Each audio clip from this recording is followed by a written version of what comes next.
Welcome to the Lifeproof Man, the podcast for men who want a health and fitness approach that fits their life and not the other way around. In this podcast, we will take an alternative view of health and fitness. We will step away from the toxic all or nothing fitness culture and help you to redefine what it means to live a healthy and enjoyable life whilst ditching the unrealistic expectations that are set by both society and social media.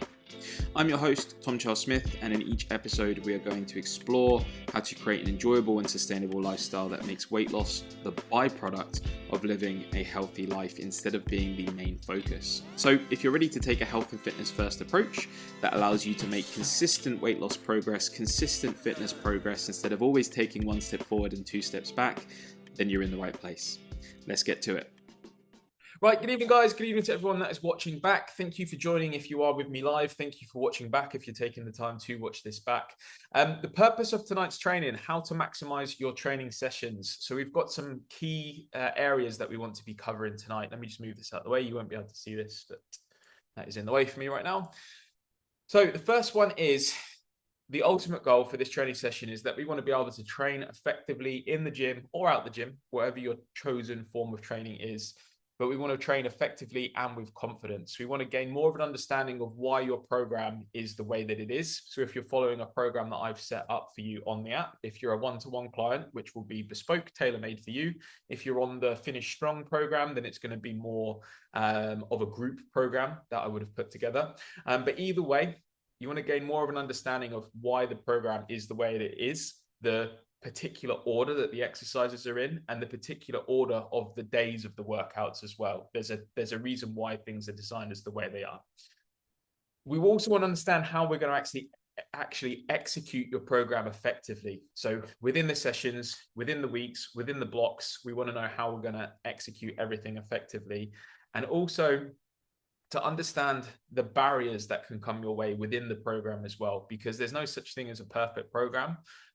So we can often get a little bit caught up on the exercise selection, on the order, on the way that everything is, and kind of miss the woods for the trees rather than just going in and working hard and lifting some heavy weights. So we want to find a nice balance between the two. Number two is we want to make progress with your training week upon week. Now, obviously, it's not going to be linear progress, but we want to have a good understanding of how we can safely increase the weights that we're using in the gym. We want to make sure we're able to build muscle. And even if someone tells me that they don't want to build muscle, you do. There is a reason for it, and I will cover that further on into this session. But we want to be building muscle because muscle is actually very hard to build, and also we want to be building some endurance as well. So you want to be making progress with your training. And then number three, we want to be maximizing our results from our training, not just now, but for years to come as well. So you want to get the tools so that we know how to continue to get results for years to come, long beyond the time that you'll be inside any of the programs that you might be in with me right now. So tonight we're going to cover some strategies of how we're going to maximize the results of your training so that you can see more results now, but also so that you can keep on changing things and adapting things in years to come when you are doing it on your own, because you won't be with me forever. But please, before we do move fully into the meat and drink of this, into the nuts and bolts, please do remember that everyone here is going to be at a different level to each other, and you're all at different stages. So please do take everything with a pinch of salt. You might not be ready for certain things that we're talking about tonight, and other things that we're talking about you might feel are somewhat basic to you. So everyone's going to be at different levels. Some are going to be more experienced than others. So do take everything tonight with a pinch of salt and just apply the things that are applicable to you right now. It doesn't matter where you are right now. What does matter is where you're going. I know it's a little bit corny, but it really doesn't matter where you are. It's that we're heading in the right direction. So tonight's training, there will be things that are applicable to everyone, but there might be stuff if you're more advanced that you might think, I already know this. And there might be stuff if you're not so advanced, that will be really, really useful for you. But whatever stage you're at, there will be some really useful takeaways from tonight's training. If you've got any questions whilst we're going along, please do pop them in the chat box. I'm going to be checking the chat box every now and then just to see if anything's popping in. So moving on to the main problems that I tend to see when guys are trying to follow a training program in the gym and trying to progress their sessions in the gym as well. So I've been working if you don't know my background, I've been working as a personal trainer since I was about 21, 22. I'm 31 now, so it's been around about 10 years of actually working face to face with people or hands on with people, mainly men, and especially in the last couple of years, working just with men. And I've probably worked with, must be close to 1,000 people now, and I've got a really good understanding of what the main problems that guys tend to face in the gym is. So I've broken them down into 5 different areas. The first one is that guys can be really, really unsure of just what to do in the gym. You walk in, maybe you do the same thing every single time. Maybe you walk in and everything's completely overwhelming, and it just kind of leaves you second guessing yourself, and you're uncertain whether maybe the gym's even the thing for you. I've heard so many guys join a program or reach out about asking for a bit more information, and they'll say, I'm not really a gym person. I'm not really a gym guy. And I do get it. The gym might not be for absolutely everyone, but we're so quick to just write things off straight away. As if I was to say, just because I'm looking at Paul right now, I know, Paul, you do karate. I could very easily say, I'm not a martial arts guy. There's no reason why I couldn't be. It's all to do with self-belief. It's all to do with the stories that we tell ourselves. So many guys do say, I'm not really a gym person, because the gym can be a really intimidating place.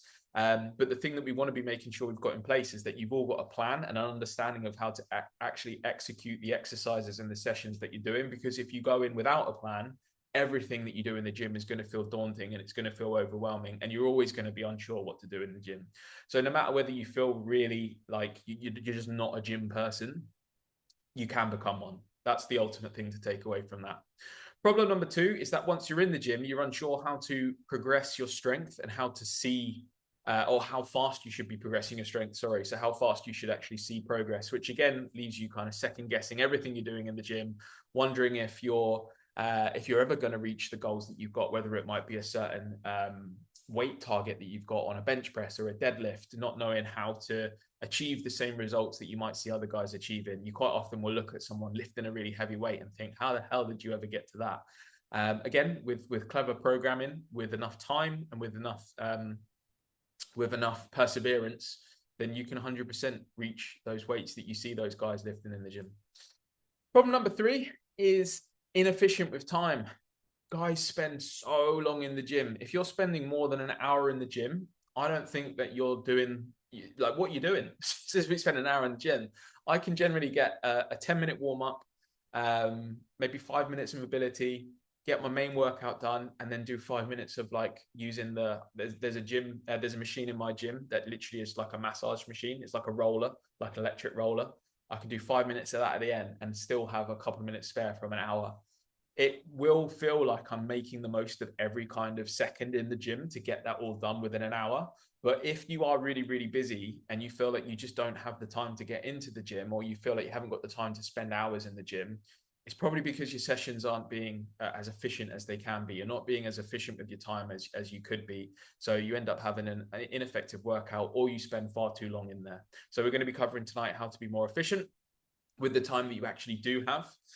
Number 4 is not performing at the level that you could be. And this isn't just in your training, but also in your life as well. So if you're in the gym at the moment, if you're currently making the time and the effort to get in there, or if you've not been in there, you might just be coasting. You might be going in and again, not really having much of a plan. And because you're kind of going in, coasting, going through the motions, you're not seeing the progress that you want to be seeing. You're not seeing much of a change in your body shape. Even if maybe the weight loss progress is happening, you might not be seeing the strength progress. You might not be seeing your actual shape of the body changing because there isn't much like muscle being built. And again, we're going to cover muscle building tonight, but I don't want you to think of muscle building as something that is just purely aesthetic and isn't to do with like ego. I'm going to cover this in a second, but we're more going to look into muscle building as the thing that gives us strength, health, and longevity, because muscle is a really important thing for overall health, especially for men. And then finally, problem number 5 is actually going into your sessions under recovered and low in energy. Exercise is a little bit of a catch-22, at least at first, because it's the thing that allows us to build more capacity and to build more endurance and to then have more energy throughout the day. We all know when we've been going to the gym, eating the right foods, sleeping really well, that our energy and our focus throughout the day can get so much better than it might be at the moment.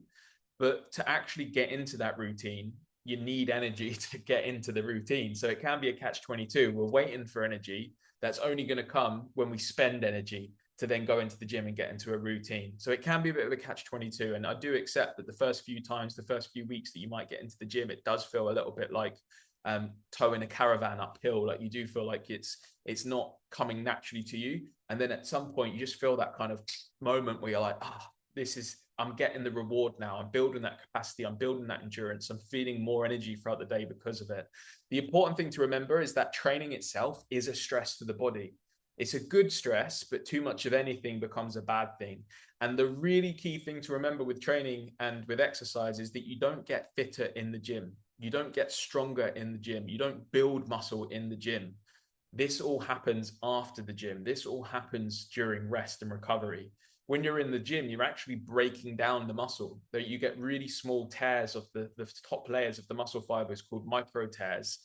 You won't be able to see them. If you were to be able to see your muscle, you'd have to look at them under a microscope, but you do tear down the very top layers of the muscle. So you're actually technically, after your session, you're weaker than when you went in, because the response is then your body repairing and recovering when you're resting, when you're sleeping, after you've eaten protein, after you've given your body a chance to recover and get stronger. It has to adapt to the stimulus that you've given it, which is either the exercise that you've done that could be cardiovascular, that your cardio system has to adapt to get better and more efficient, or your muscle getting stronger by building more muscle. That's how muscle building happens. You break down the muscle, blood and nutrients rush in to repair the muscle, and it repairs stronger. In the same way that if you've ever heard someone say when you break a bone, the bone is then stronger once it's healed, exactly the same with the muscle. So you increase in fitness and you build strength and muscle during the recovery period after the gym and after exercise. So if you're not prioritizing recovery, if you're training every single day, if you're putting maybe an expectation upon yourself to train every day, you will end up just going into the gym feeling worse and worse than you will have done in the previous sessions. So I just want to ask you a quick question and get a little bit of engagement from you guys before we get going. What is it that you struggle with in particular when it comes to exercise and when it comes to training? It could be anything from just getting yourself in there and staying consistent with it, to finding it difficult to actually take a day off. Maybe you feel guilty about it and you try and force yourself to get in there every day and burn loads of calories and make yourself sweat and feel sore. So let me know, what do you struggle with when it comes to your training and your exercise?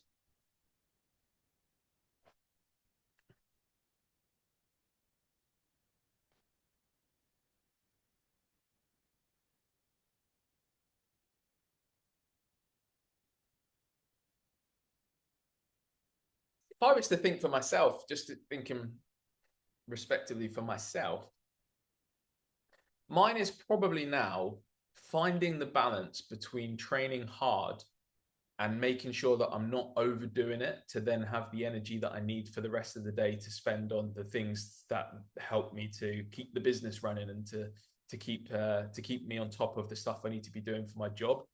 I do love to train hard, and I can spend a little bit too long in there. Once I'm in there, actually getting myself in there can be difficult. The first kind of step out the door is the hardest step. But yeah, if I train too hard, if I go too much into that, like, oh, I just want to lift the heaviest weights that I can mode, the next few hours, I can be a little bit like, oh, I need to recover from that now. Whereas the ultimate goal of exercise and training is that you actually feel better for the rest of the day and you've got more energy for the rest of the day. So that's probably the thing that I struggle with at the moment, is that I still have this thing in me from when I was 21 and didn't have anything else to do for the rest of the day, where I just want to go in and absolutely fucking lift as much as I can for as long as I can, but then I'm absolutely shattered for the rest of the day. So I've got to strike that balance between it. I'm not 21 anymore. I don't have nothing to do for the rest of the day. I've got plenty to do for the rest of the day. So I do have to find that balance. Walking through the door and then being consistent with doing so. I'm a bit addicted to be fair, and spend too much time in the gym. Cool. Going on the days I don't want to, or going when my routine changes. Yeah, cool. Well, thank you very much for sharing. We're probably going to be covering bits. I'm not going to be, a lot of the sessions that I put on is a lot to do with mindset. There's going to be, the last point that we're covering on tonight is to do with self-belief and the stories that we can tell ourselves. Tonight's going to be more to do with the practical stuff. We're not going to be looking so much into like the mindset kind of stuff. The mindset kind of stuff is the thing that we'll cover, being able to build that consistency up with getting through into the gym, and also with going on the days that you don't want to. There will be things tonight though that you can take away and implement to get better consistency with it. But yeah, we're not going to be focusing so much on the mindset. It will be more of the practical stuff this evening. So thank you for sharing. Another quick share. Got 2 questions to ask you here, because the first thing, whenever we want to achieve anything, we need to know like what we're actually aiming towards. So when it comes to training, a lot of people, a lot of guys, if not like 99% of guys who join any kind of program that I run, they're here for weight loss. They're here for fat loss. They're here because they want to be healthier. And that can be quite a tangible goal. We're looking for the number on the scale to reduce. But then when it comes to the training side of things, getting in and exercising, it's more of just a means to an end. And because of that, that's why some of the inconsistency creeps in. I think I've been able to stay really consistent with the gym.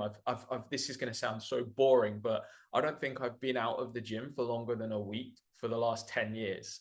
Even when I go on holiday, because I really enjoy training on holiday because it's hot and you warm up really quickly and you get a good flow. You're full of food from the buffet the night before, so you've got loads of energy. But I think I've managed to stay consistent with it because I've always got a goal in mind within each session. I'm knowing what I lifted in the previous session. I'm knowing that this session I'm trying to get 9 reps when the previous session I got 8.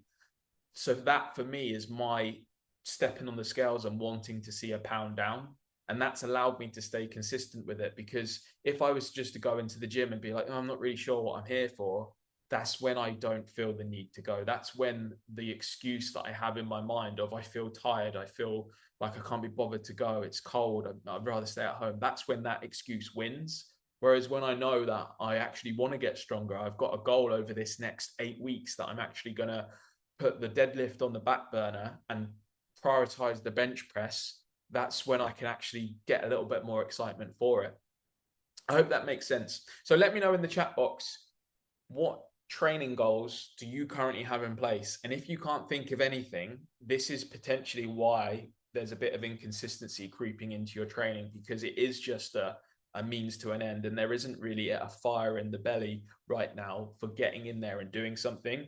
Because I don't align with the screaming muscle tank top guys in the gym. I really don't align with them at all. I think I'd rather they went to their own gym and we could all train in a gym on our own, and we don't have to bother with these guys that are like going in the gym and chucking their weights around. But at the same time, there's something animalistic about going into the gym and just lifting some heavy weights and actually going in and just getting all that frustration from your day out and putting some effort in. It becomes addictive. It becomes the thing that gets rid of your stress and gives you your energy. Again, as I mentioned earlier, there is a fine line and there's a balance between spending all your energy so you got nothing left, but giving enough in the gym so that it does energize you for the rest of the day. But yeah, let me know. 3 sessions per week to help with fat loss and improve strength each session. I like it, Adam, but let's look something specifically in terms of your individual session. What do you have in place? So an example of a training goal could be, I want to run a 5K by the end of the year. If you've never run a 5K before, or if I want to lift an 80 kilo bench press for 2 reps by the end of the year. That's the kind of thing that I'm looking for. Is actually something tangible to achieve within your sessions, whether you're running, swimming, lifting weights, doing a high rocks, whatever it might be. I think it's really cool. That's when consistency really builds up, is when you've got a specific training goal to have in place. So the things that we're putting in the chat box at the moment, really appreciate the shares, the fat loss, the energy back for your life. These are the end result. That's the result after the result. The initial result is what we're wanting to achieve in the actual session itself.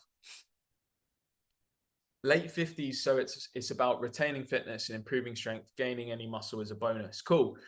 Let's also get a couple of actual tangible things in the goal, so in the chat box. So think of your gym session at the moment. What exercises are you currently doing? Just choose one if you're going in the gym. Body weight bench. By body weight bench, what do you mean, like a bench press? What do you mean exactly by a body weight bench?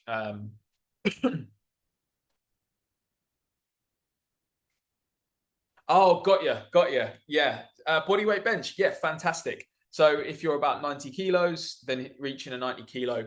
I personally don't see the value in going down to 1 rep maxes. I think 1 rep maxes, there's quite a higher chance of injury, and that you've always got to weigh up the risk versus reward. And there's not a great deal of reward for doing 1 rep. I do go down to 2 reps, but you do have to take your time with getting down to an absolute 2 rep max. Bench press in particular, there is a reasonable chance when you're pushing really, really hard for a tear in your pec. I've luckily never had anything like that, touch wood, over the last 15 years of lifting weights. But I think that's maybe because I've never really pushed the limits to go down to a 1 rep max. So a body weight for a 2 rep max would be a fantastic goal. We'd have to start with maybe like a 10 rep max and start working our way down from there, because there's much less chance of you injuring yourself when you're pushing to an absolute limit of 10 reps, as long as you've got a spotter, of course, you don't get stuck under the bar. If you're pushing straight away to a 1 rep max, that's when there can be a bit of a risk of your tendons, your ligaments just aren't used to that actual weight going through it. Cool. This looks like, yeah, bench press is one that's coming up a couple of times. So bench press, I love bench press. My favorite exercise. It's the exercise that I'm strongest at, and it's probably because it's my favorite, so I do it more than the others. But yeah, let's put some goals in place for a bench press, and we can actually start working backwards for how we're going to achieve it. Anything else? Anything else anyone wants to achieve? Because then the next question is, never been able to do a body weight pull-up. Love it. Another really good one. These are the standards. These are the gold standards. Bench press, pull-up, dips, squat, deadlift. You could, if you only did those 5 exercises for the rest of your life, you're going to be strong and you're going to build a good physique from just those exercises. Overhead press as well. That's everything covered. Bench, pull-ups, dips, overhead press, deadlift, squat. That's your entire body across 5 exercises.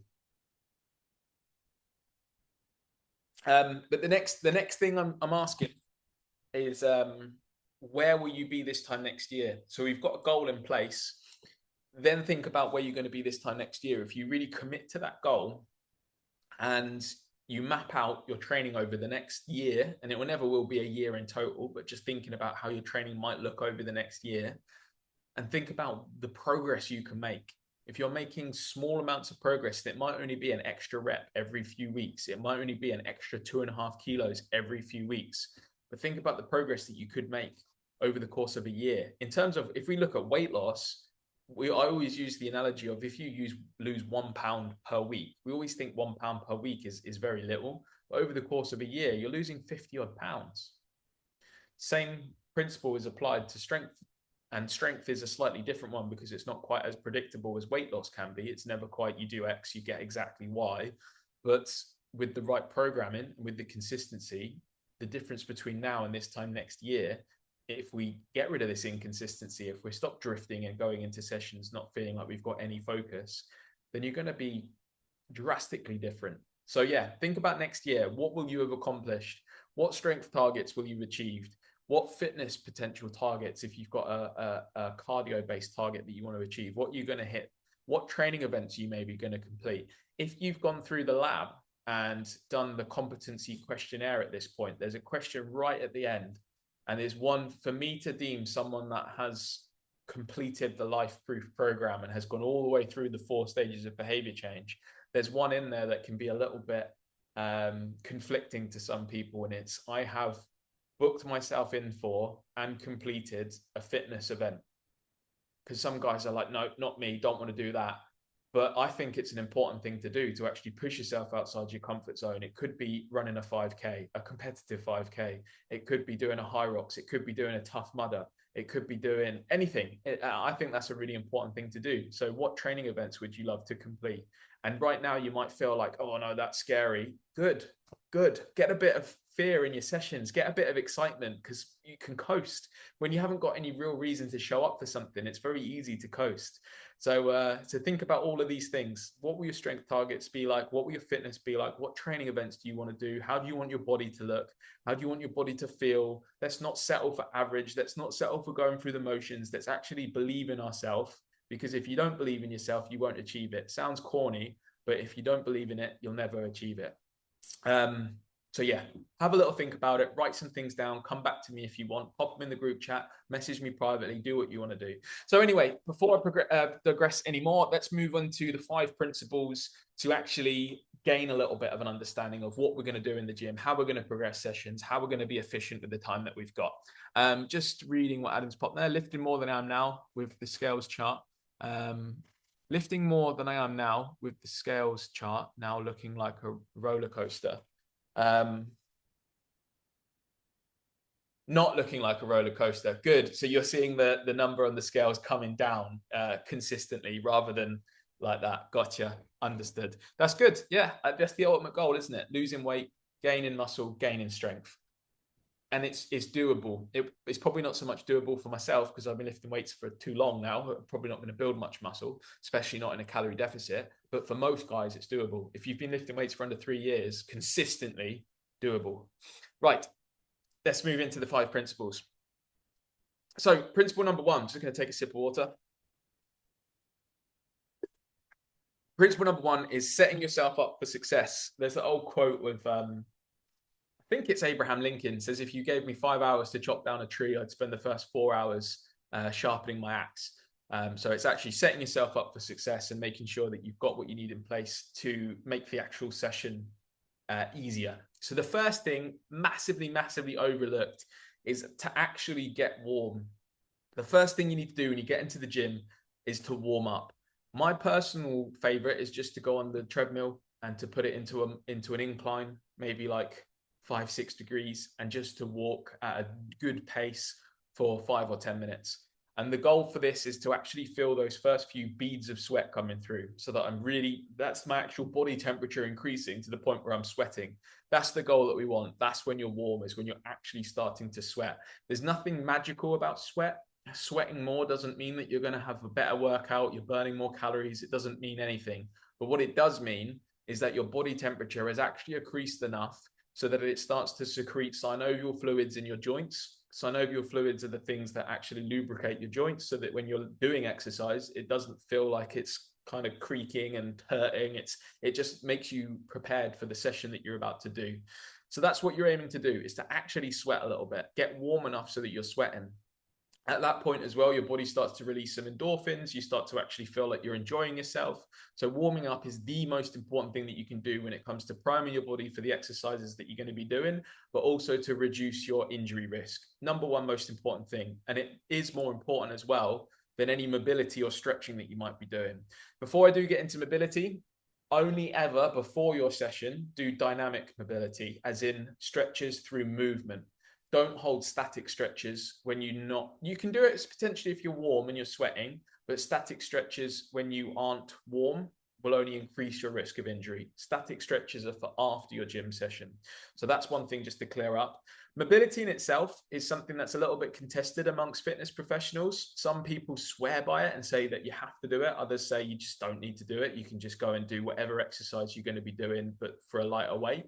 And I'm kind of in the middle. I personally do like to do a little bit of mobility because after my warm up, I do feel like my back needs, I don't know if anyone else can go over a foam roller on their back and every vertebrae just goes crack, crack, crack, crack, crack. And you just feel amazing afterwards. My back is a really crunchy back. Or if I do like certain stretches with my hip kind of like pops and I'm like, oh, that feels so much better. Like they're the kind of things with mobility that I will do that then makes the deadlift that I'm about to do feel much easier. Whereas if I don't do that, my back kind of feels a bit tight. So they're the kind of things that I like. I feel looser afterwards. Again, I feel more primed for the exercises that I'm about to do. I feel like I'm safer to do it at a decent intensity. So you have to do what actually works for yourself. As I say, some fitness professionals do argue that you can just, if deadlifts are your first exercise, after you've warmed up, just go and do deadlifts, but like at a lighter weight until you're warmed up to your actual lifting weight. I prefer a little mobility routine, just 5 minutes, and that just works for me. So yeah, mobility step 2, if you want to do it, if you feel like it's beneficial for you. Oh, I've put 2 mobility slides in.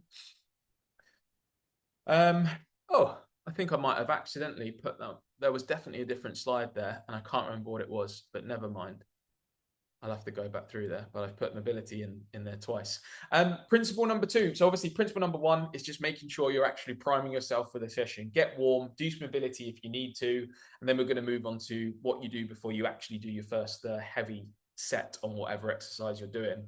So principle number 2 is building strength building strength is a process. Before I really want to cover like the process of building strength, I want to cover, and I mentioned this earlier, why you want to build muscle.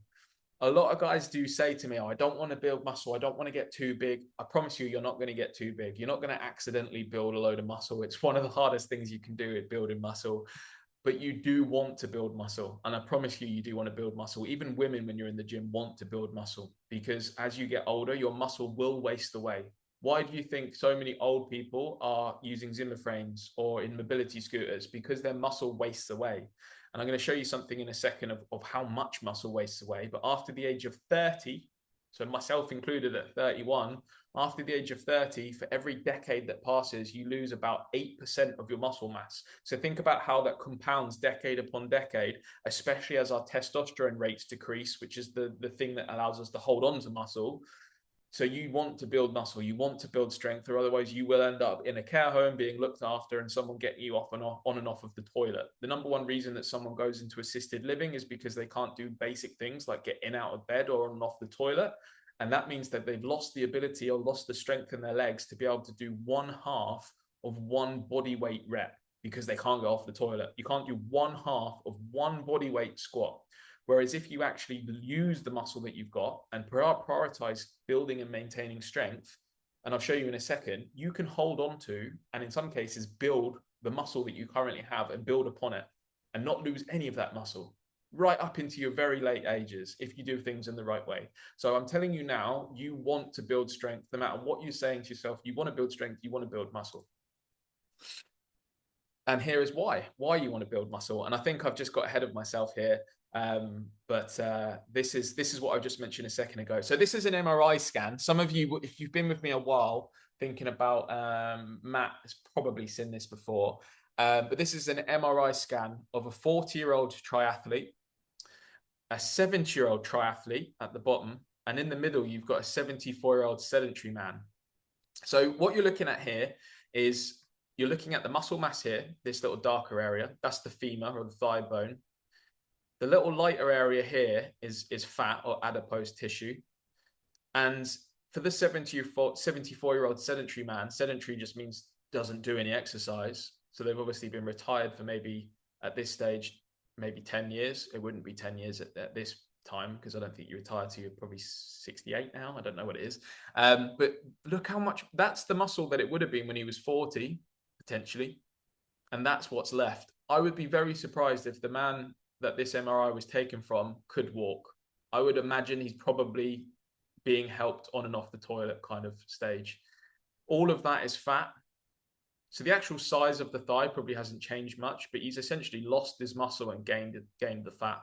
And the actual muscle that's left is just stringy, not useful, doesn't do a lot to actually store nutrients, and I'm going to cover in a second, but muscle is really good at storing nutrients. It's the most efficient thing that we have in our body to store nutrients. But the 70-year-old here, I know it's a 4-year difference. If anything, probably lost some body fat as they got older. And obviously these aren't the same people, but just look at the difference between the two. One used it, one lost it. If you don't use it, you will lose it.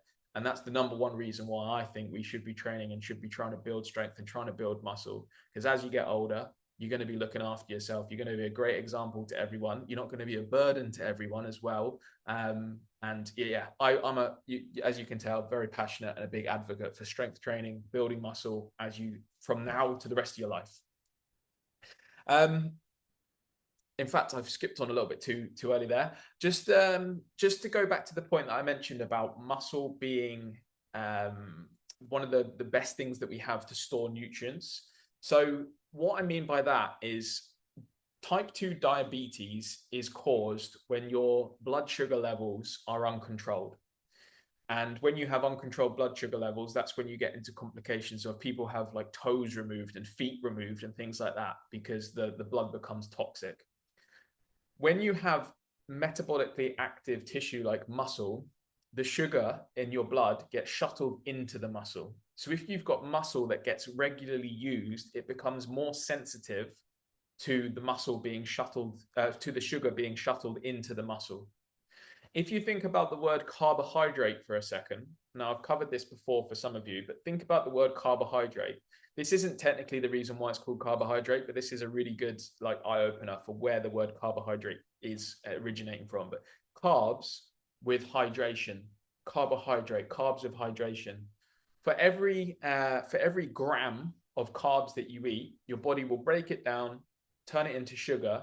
For every gram of that then sugar that you've got in your bloodstream, 3 grams of water is stored with the sugar into the muscle. So that's where the word carbohydrate comes from. It's carbs with hydration. So if you think of all the muscle that this person's got here, they will be able to, I'm butchering the way I'm explaining this, but they will be able to store more carbs. They'll be able to eat more carbs. They'll be able to have more sugar that won't be in their bloodstream, and it's getting stored in the muscle. Whereas this person here, they haven't got the muscle. So what happens? The sugar remains in the bloodstream. And that's when type 2 diabetes kicks in. That's when you have all these issues that kick in. So just think about the health benefits of keeping muscle as you get older, not just when you're older, now as well. That just how much better you'll feel when your blood sugar levels are regulated and they're not massively dipping and spiking all the time, and your insulin isn't becoming resistant.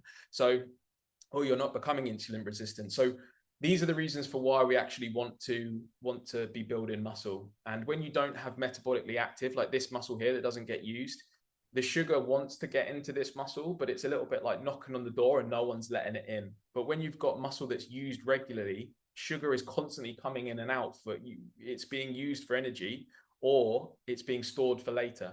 So the door is open, it's coming in and out, and it's really healthy. So you want muscle that gets used, essentially. I'm going to skip past this because it's not something that's like really necessary to know. The long story short is you want muscle. Muscle is really good for health. And yeah, it really does protect your future self. It makes you resilient. It stops you from falling as you get older. And it's a number one thing that you need for health going into your later years as well.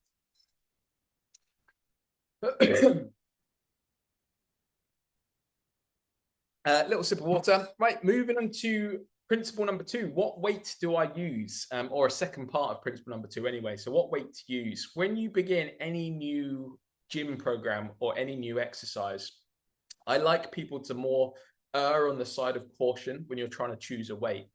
Because if you start too light, what do? You go a little bit heavier. Whereas if you start too heavy, there's a risk of injury there. So always err on the side of caution. Start a little bit lighter and you can build weight up as the sets go on.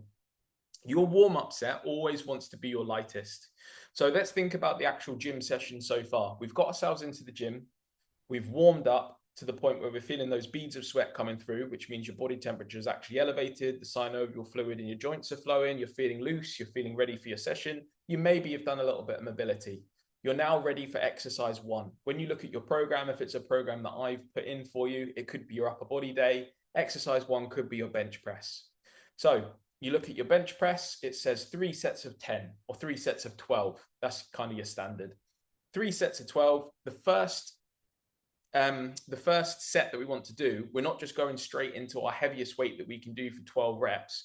We want to start with just the bar, for example, just using the bar, get 20 reps in, nice and easy. If you're doing 20 reps, you could easily do 30, 40. You want to be far, far away from your absolute limit. Then for your second set, you might put 10 kilos on each side. And I know this is probably using weights that might be a little bit too much right now, but I'm just using this as an example. Second set, use a slightly heavier weight. You might put 10 kilos on each side. You've got 40 kilos total. It's still pretty easy at this point. You might do 15 reps. You could still easily do 20 plus. You're staying far away from your absolute limit. You've got loads of reps left in the tank. And depending on how heavy you're going on the exercise that you're doing, you want to keep working your way up to your working weight. And you might need loads of warm-up sets. Each time you're doing it, though, you're staying far away or a good few reps away from your limit, though. You're not pushing yourself. You just want to do enough warm-up sets that you feel ready for the heavy one, for your 3 working sets. So this is where many guys get a little bit confused, is you're not actually counting your sets until you get to your heaviest weight. So for me, when I'm doing my 3 sets of 5 on bench press, I might do 7 or 8 lighter weights with only 30 seconds rest in between to get ready for that. And then when I get to my top weight, that's when I'm counting my 3 sets, because that's when I'm pushing myself. That's when I'm really pushing to the limit, to the point where I've got maybe 1 or 2 reps, gun to the head, left in the tank. Don't want to get too complicated on this, but the way to figure out the working weight that's right for you is firstly to start with your target rep range and the amount of sets that you've got. So you might see that 3 by 10, 3 by 12, 3 sets of 10 reps, 3 sets of 12 reps, and then aim for the weight that's challenging at that rep range. I just want to cover, I think I've put a slide in here for RIR. Yeah, I just want to cover RIR. RIR just means reps in reserve. And this is where it gets a little bit complicated, but this is worth knowing. So for someone that's been training with me for maybe 8 weeks or longer, I will normally target you an RIR target. So RIR just stands for reps in reserve. And usually it will be somewhere in the range of 1 to 3. So if it's a bench press, I'm targeting you to keep 1 to 3 reps left in the tank. Because for muscle growth, you only need to be going 1 to 3 reps away from failure on your working sets to actually be stimulating muscle growth. If you push to complete failure, you not only elicit the same amount of muscle growth that you would have done if you did your 1 to 3 reps from failure, but now you've got a more sore muscle. Now you've got a more damaged muscle that takes longer to recover. So you've got to spend longer in between sessions recovering before you can get back in and do the same exercise so that you can build more muscle and more strength. So there's actually a reason why I want you to not go to failure on your exercises.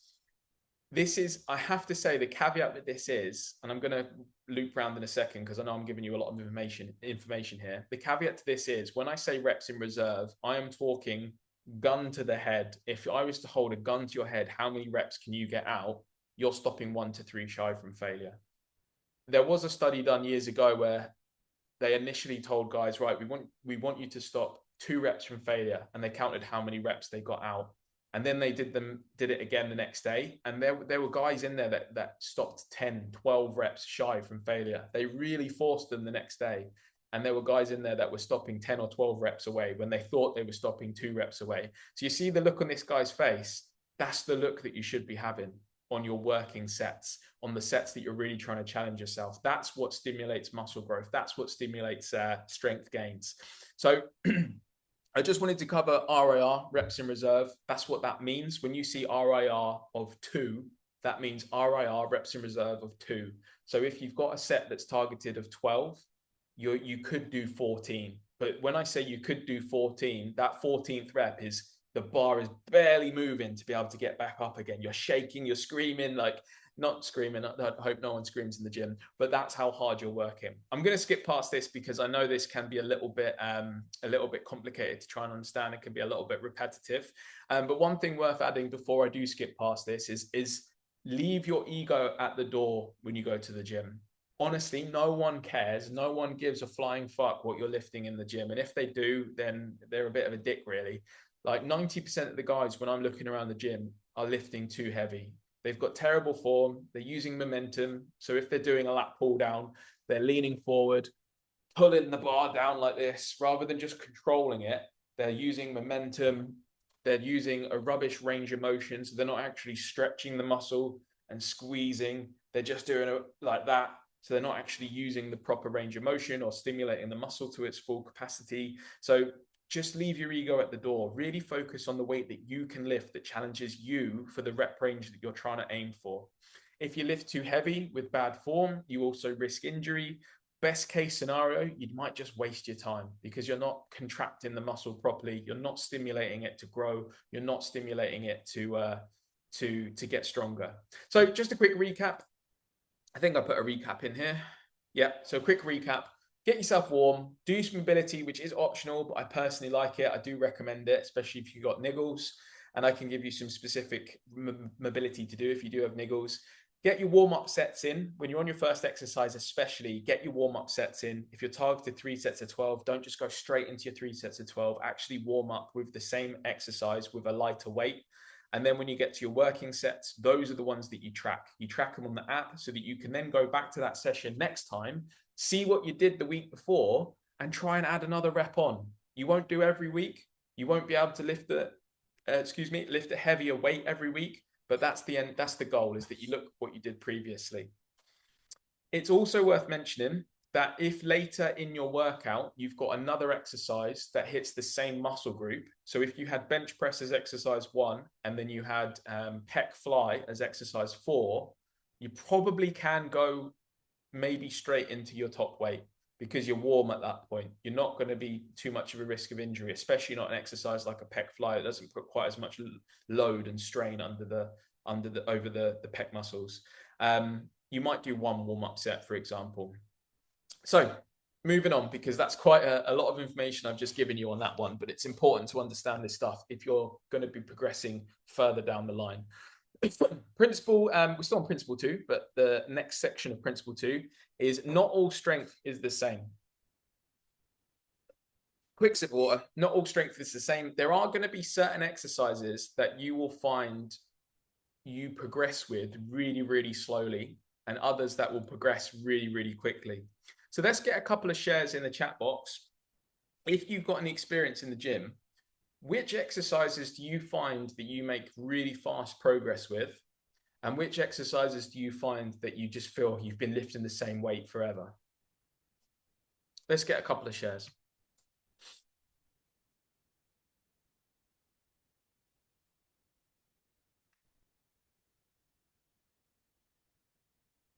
Yeah, 10 minutes on the rower is a good warm up. Nice full body 1, 2. Excuse me.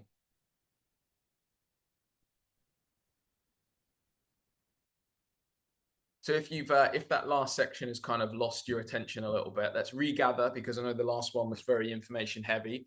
What I'm asking for here is the exercises that you find progress really, really quickly, that you feel like week upon week you're adding more weight on the bar, and the ones that take like no change whatsoever. Yeah, Adam's hit the standard lateral raises.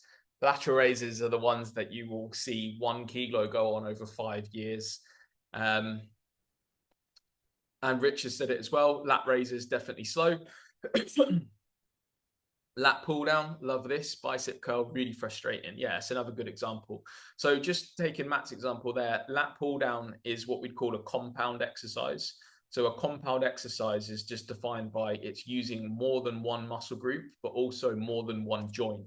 So if you're using a lat pull down, the movement happens through the elbow, the shoulder, bicep, forearms, lats, a little bit of your rear delt as well, I suppose, some other back muscles. So you're using multiple joints, multiple muscles. If you think about it as like more worker, think about it as lots of worker ants working together to move something. But if there's lots of them, they're going to be able to move it more easily. Whereas if you think of a lat raise, you're trying to isolate this one small muscle here, which is your side delt, really small muscle. So you're just trying to use one muscle.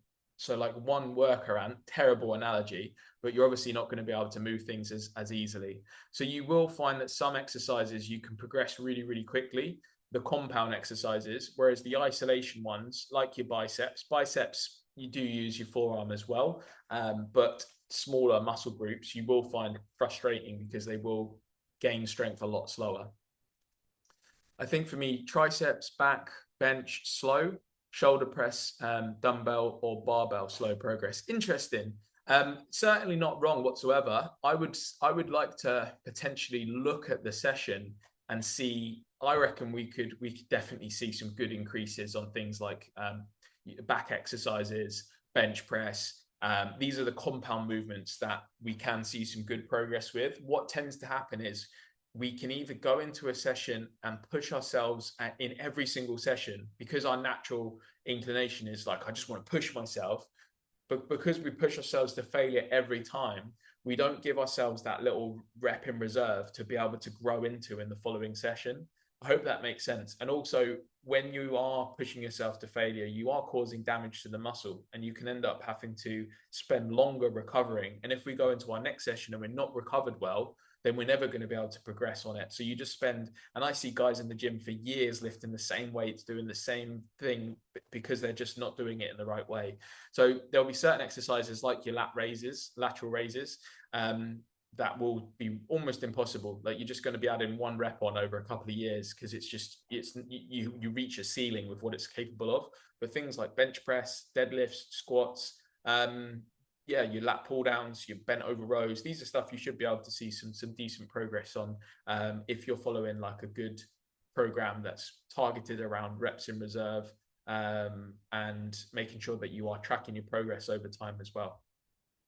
Cool. Thank you very much for sharing. But a few examples of, and I don't know if I put a slide in for this one. I did put these slides together a couple of weeks ago, so I can't remember.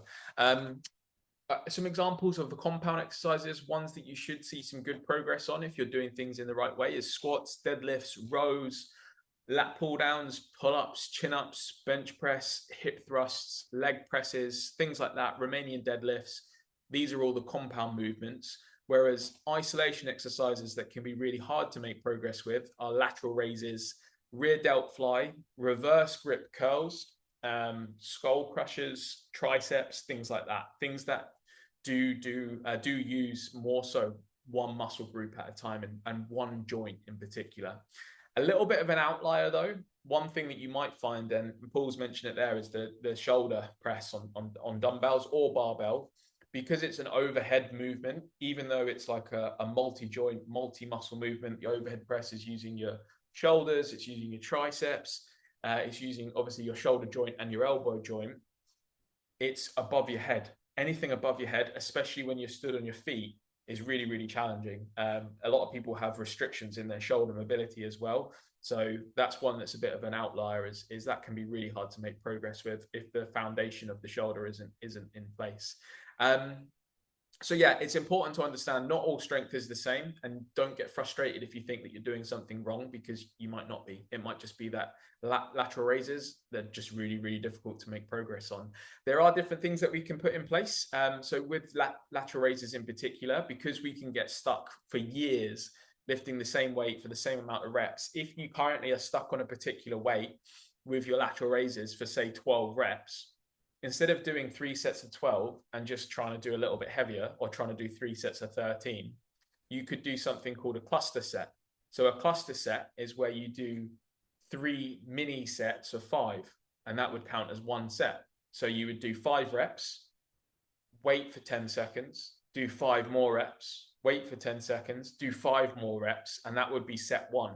So the total would be 15 reps. So you've managed to force out an extra 3 reps from what you previously would have done. Then you do your normal 60-second rest in between your set, and go again. 5, rest for 10 seconds, 5, rest for 10 seconds, 5. So that's a way of kind of cheating in a way to get out those extra reps. And then the muscle adapts, the muscle gets stronger.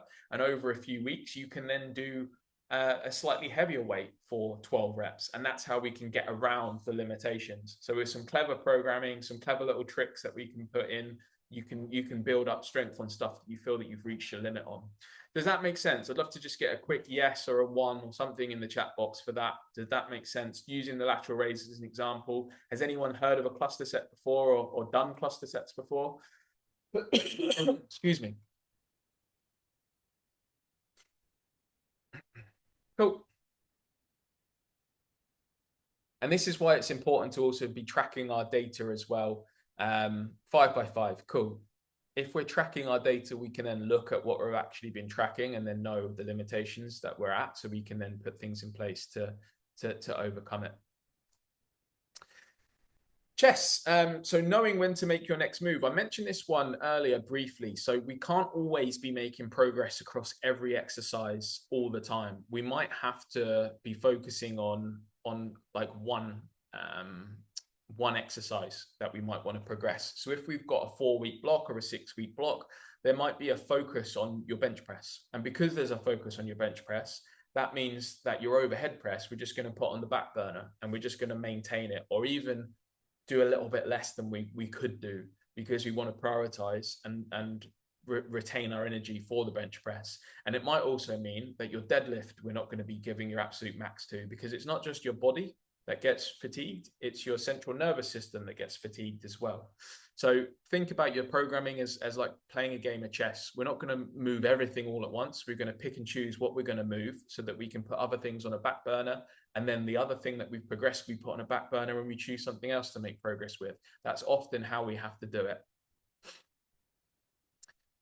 We also look at our sessions as a scale of 1 to 10. I think I'm sure we've all had sessions where we've gone in and we've tried to lift the same weight as the week before, and all of a sudden it seems far harder. Like previously, the weight that you were using flew up and it felt really good. But then all of a sudden the weight feels really heavy and the movement feels a bit clumsy. You haven't got full control.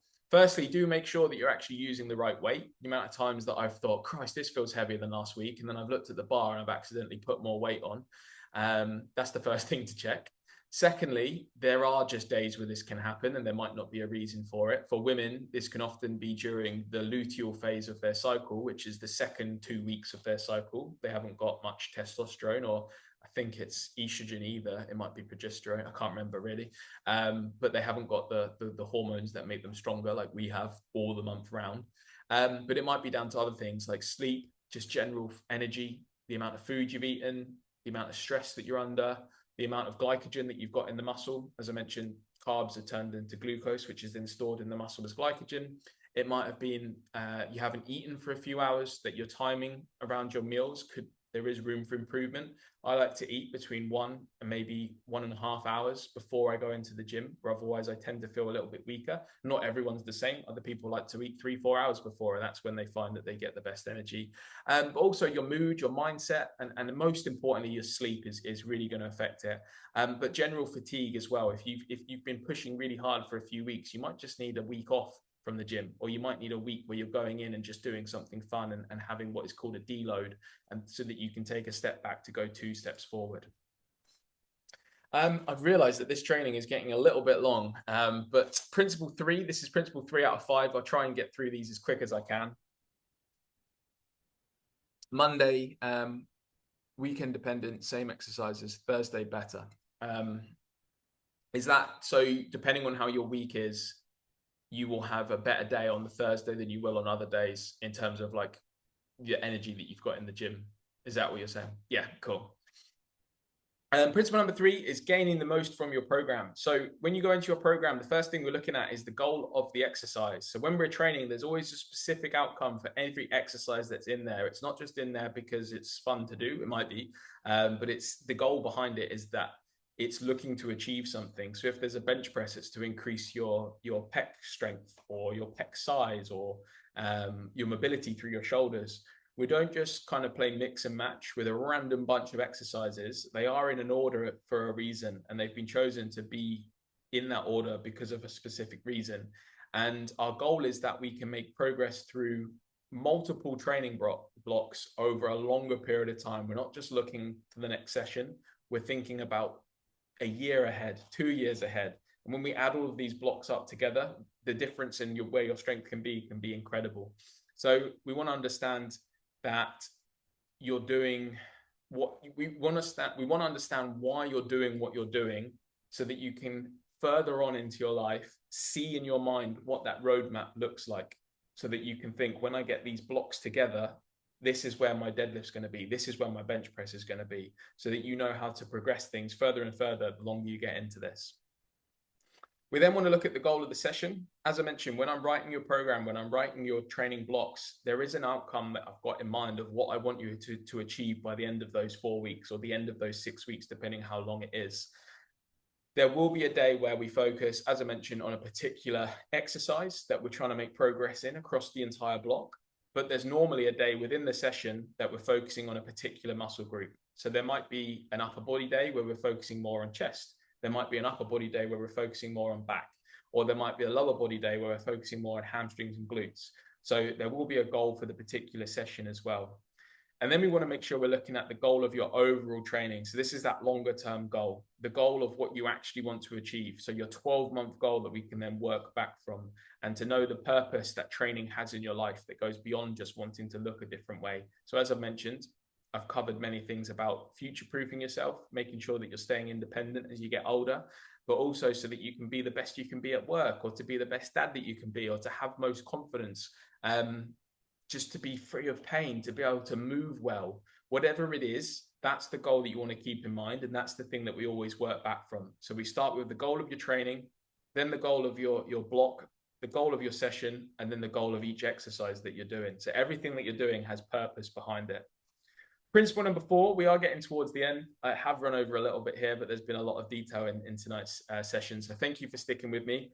Principle number 4 is your performance pillars. So performance pillars are going to be broken down into five areas, I should say. So number 1 is your environment. So with environment, wherever you train, that's your training environment. So is it a good environment for you? Do you actually like the gym that you train in? If every time you walk in the gym, you're dreading it, you're hating it. I know, for example, Matt's a teacher, and I think the previous gym that Matt was at, he ended up training with a load of his students in at the same time. Not a great environment to be in. I think that's, for most teachers, going to be not somewhere that they want to be spending after school when they've just left all the kids that they teach. So do you actually feel comfortable training in the gym that you're in? Are you surrounding yourself with good people? Do you feel like the people you're surrounding yourself with help you to push yourself? Do you as well feel comfortable to potentially record an exercise that you are unsure about, and you want to record it to send to me to have it reviewed if you're unsure? If you feel like there's no way you could do that in your gym, some gyms have rules about filming, and that's been ruined, I suppose, by influencers. But do you feel comfortable in your gym? Number 2 is the headspace that you go into the session with. So do you feel focused during that session? Are you focused on the targets that you actually want to hit for that session?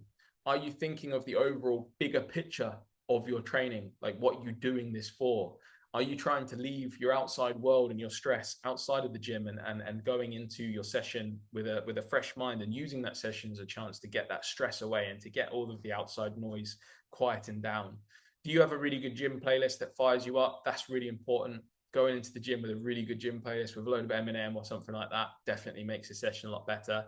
And are you giving it your all? Not just that corny, give it your all every session, but are you giving it your all based on your readiness levels for that day? So if you're going into the gym and you've given yourself a 5 out of 10 at the start of this call, I always ask you to give me a rating of 1 to 10. If you give me a 5, you're probably not going to go into the gym and hit some PBs. Whereas if you're giving me a 10, that might be the day that you hit some PBs. So are you giving it your all based on your readiness for that actual day? Recovery, are you getting 7 to 9 hours of sleep? A lot of guys tell me they can get by with 5 hours, get by with 6 hours. You can't. You really can't. There's some very few people in the world that have like mutated genes that mean they don't need as much sleep, but it's very, very few people. So sleep is prioritized the night before. Sleep isn't just like sleeping 8 hours. It happens now. It happens at this time. This is why I wear blue light blocking glasses. It's why I have an alarm that goes off to remind me to actually start winding down, or otherwise I might get stuck in a scroll on my phone, for example. Are you doing any mobility for recovery? If you've got niggles, are you resting? Are you having enough downtime? Are you getting rid of your stress? Things like journaling, meditation, therapy, all incredibly useful as well. Hydration, are you making sure that you're drinking adequate levels of water? Are you drinking water ahead of your session? Are you drinking water after the session? Water is just obviously an incredibly important one. If you're dehydrated, you're not going to be performing well in the session. As a little cheat sheet, your urine wants to be clear or a very pale yellow color. If it's anything other than that, you're probably dehydrated. Nutrition as well. Not going to cover nutrition in this session because that's another one that we can go into in a real deep dive. But most importantly for recovery is the protein target. So if you're eating too protein, you will take longer to recover, and you're going to feel more hungry as well, and you're going to limit how much strength and muscle that you will build. Carbs, I find important as well. Obviously, carbs, they're not essential for life because your body can produce carbs from fats and protein.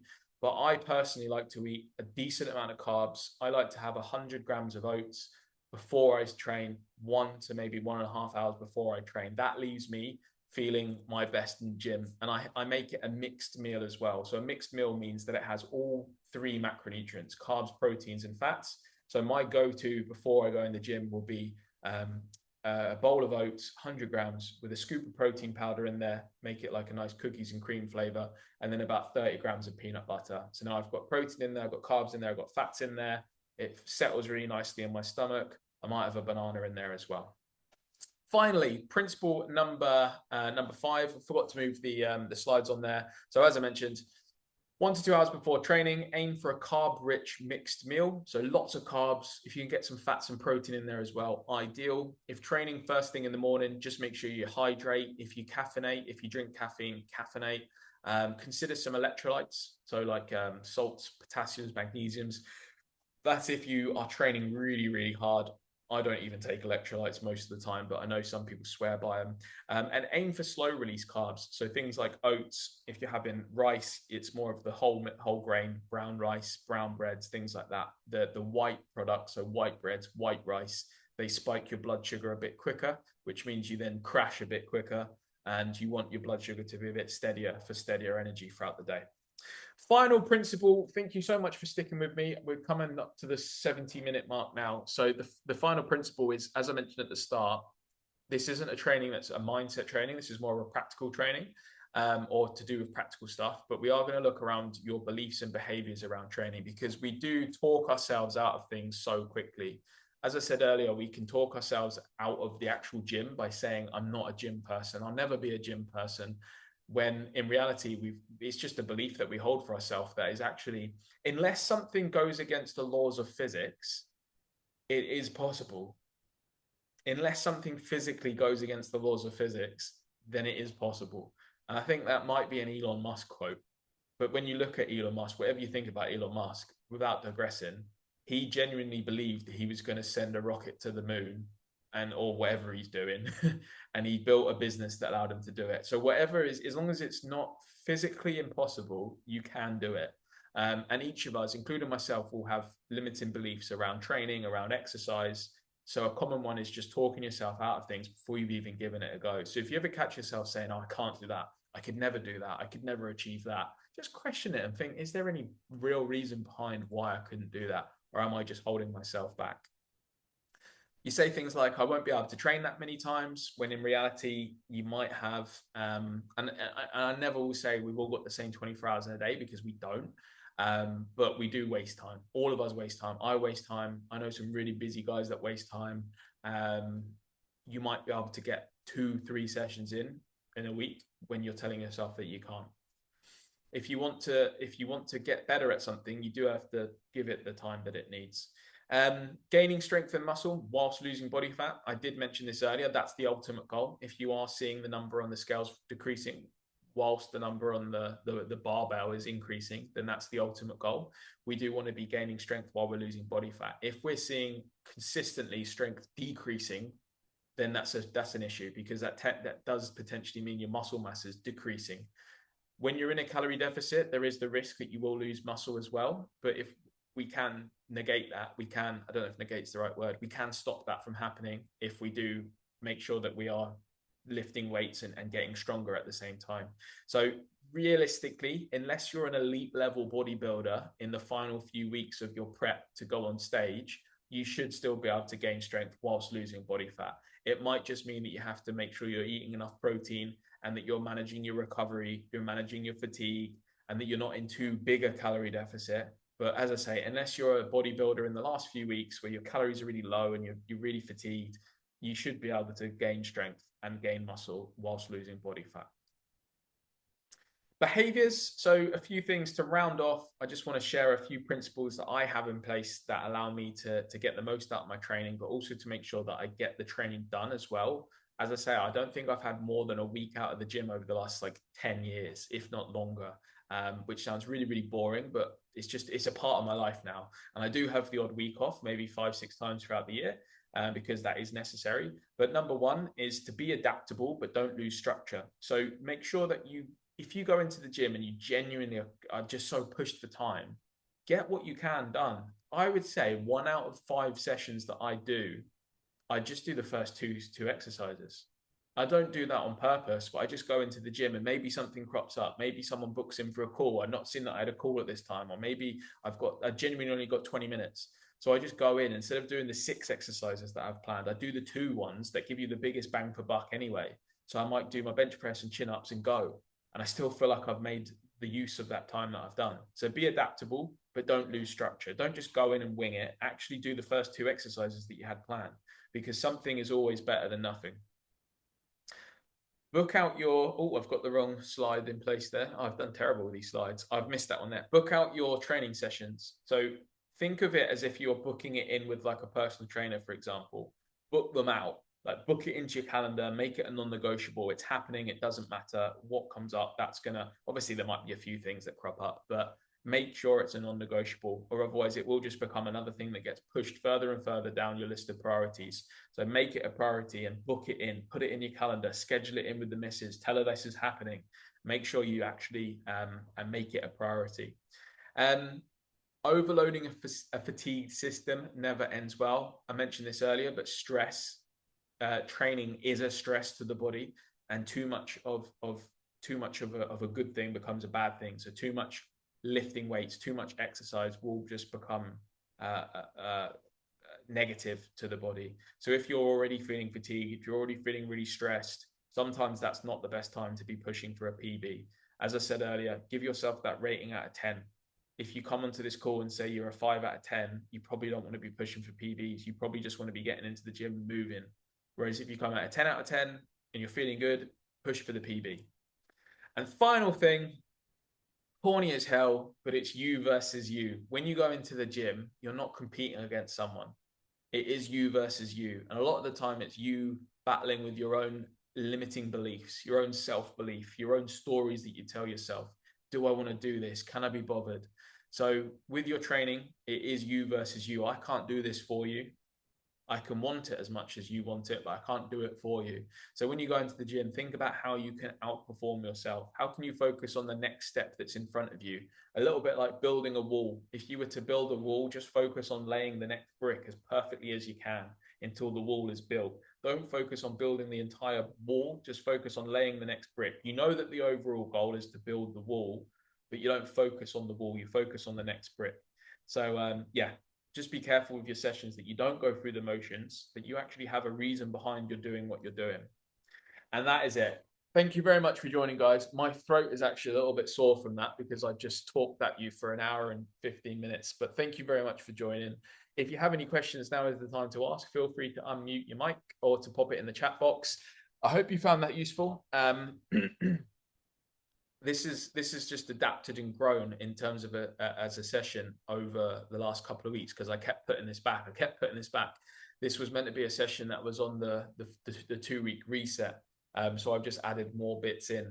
So there is a lot of information there. And as I said at the start, there might be stuff in here that's not applicable to you right now. So do take it with a pinch of salt and take the bits that are applicable for you right now. If you can just choose 1 or 2 things from this session out of the 50 or 60 that you've been given and implement that rather than let it become an piece of information that's gone in one ear and out the other, then that's an absolute win. So make sure you actually take something from tonight's session and implement it into your sessions and actually improve because of it. I'll end that there. Thank you so much for joining. It is 20 past 8, so I'll let you go off to your evenings. And I'll see you on the next training. Cheers, guys. Have a good rest of your evening. I'll speak to you all soon.